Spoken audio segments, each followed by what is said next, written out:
What's up, everybody? It's the Digital World Podcast. And here we're going to go through a series of interesting tweets and things that are happening with the banking sector.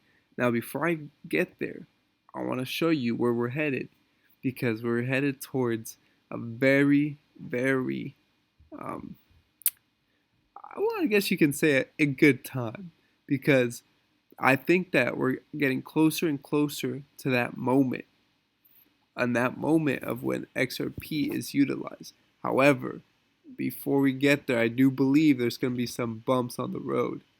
And it might not be, you know, the world we once knew. Everything's going to change. And I think that's what comes with it.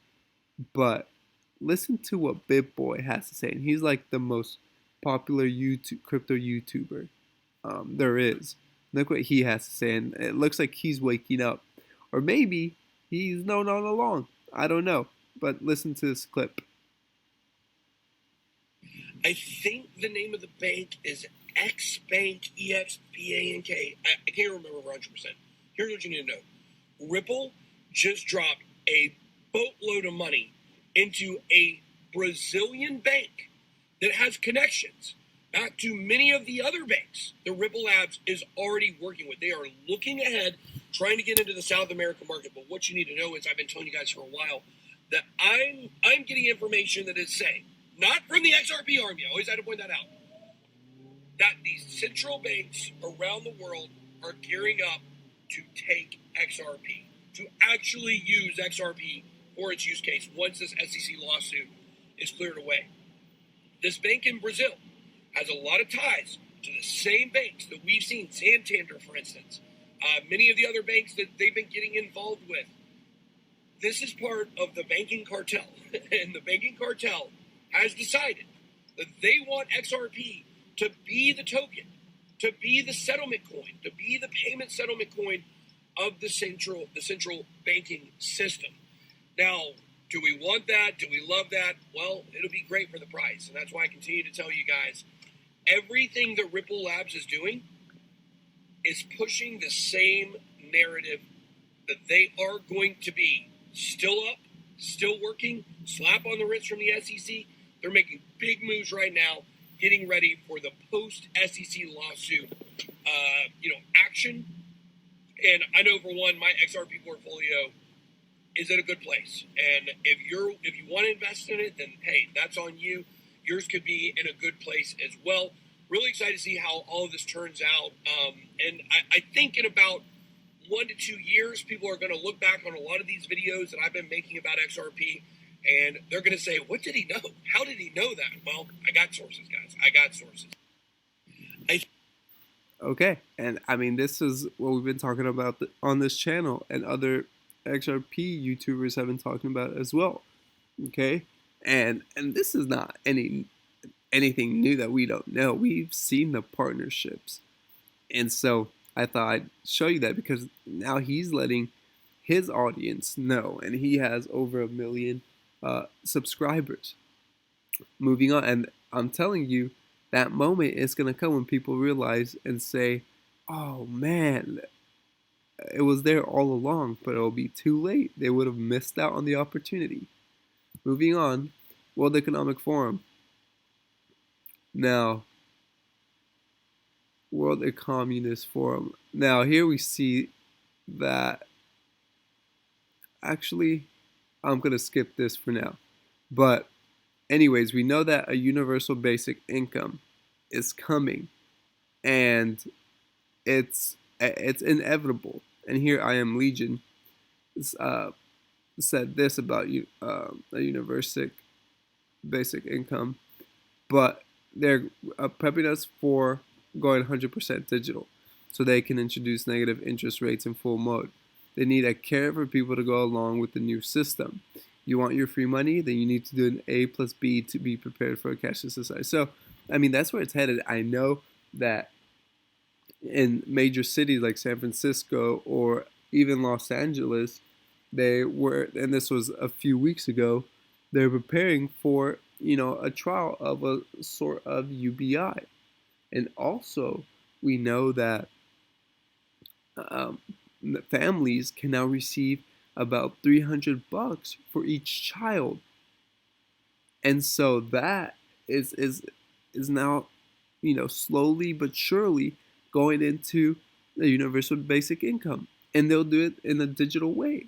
That's how people get, like he said, they need a carrot for people to go along with the new system, and that's what it's gonna be. You want your free money, then you have to do A plus B, and that's where we're headed. Now, here we see that breaking news: the British banking giant Barclays has informed its users that it's halting debit and credit card payments to cryptocurrency exchange Binance until further notice. Now, that's very interesting. We've been hearing of banks cutting off funds towards these exchanges. We see Alexandra Hug. She posted a message that Barclays sent that it says here, as you made a payment to Binance this year, we wanted to let you know that we're stopping payments until further notice. This is to help keep your money safe. And David Schwartz chimed in and he says, we live in a world where banks protect, quote unquote, people's money from being sent to the place they specifically asked to send it, where banks keep your money safe, quote unquote, from going where you want it to go. Meanwhile, governments have policies to make it very difficult for you to avoid using financial intermediaries whose policies dictate how you can spend your money. The war on cash is about forcing people to use intermediaries with unappealable power over your spending. And he just laid it out clear as day about it. And this is what's been happening. And this is the reality of it. And yeah, it makes people upset. But also, on the other hand, you got to keep an eye out on Binance, because there's been a crackdown on Binance from multiple countries. So we have to monitor that. And so that's not to say that what we're seeing take place in the markets, in the world, it's all headed towards some big event. And I want you to hear Dan Pena. This guy cracks me up. But what he says in this video, it's nothing that doesn't seem reasonable. Now take a listen. I'm putting my ass on the line. I'm telling you, there is a black swan event coming. A black swan event coming. I don't know if we're going to war with Putin.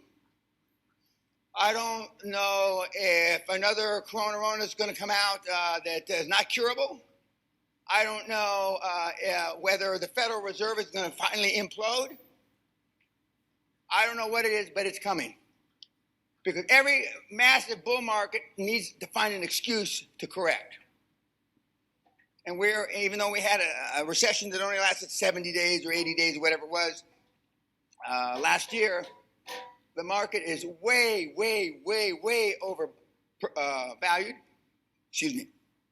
And the big smart money, if you follow it, which you don't, 95% of them have all taken money off the table. In other words, taken a lot of profits. I'm putting my ass on the line. And there you have it. And this is something we've been talking about. And I think that these power outages are in for the perfect time of a major global cyber threat. And that's what Cyber Polygon is all about. And I mentioned that in my last video. So if you haven't watched it, go watch it. But it's coming. And you need to prepare yourself. You can't be blindsided by this. It's been right in your face all along. And those who listen and prepare will be the ones best suited to face it. I hope this episode has brought you some value. Like and subscribe. Comment below. What are your thoughts? As always, this is the Digital World Podcast. Oh, I messed that one up. As always, I like hearing from you. This is the Digital World Podcast, and I'll see you in the next episode.